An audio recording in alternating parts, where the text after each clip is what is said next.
You probably know how newborn babies have a soft spot at the top of their head.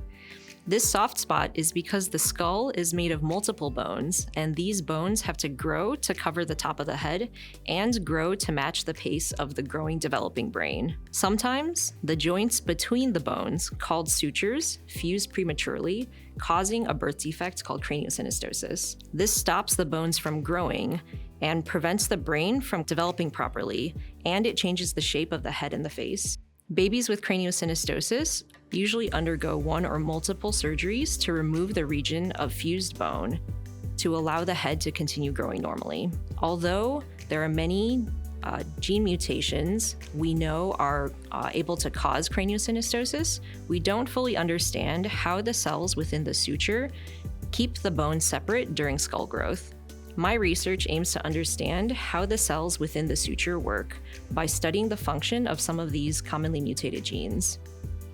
This research will inform the development of future therapies where functional suture cells can be reformed with stem cells. These therapies would then reduce the number of surgeries necessary to treat kids with craniosynostosis.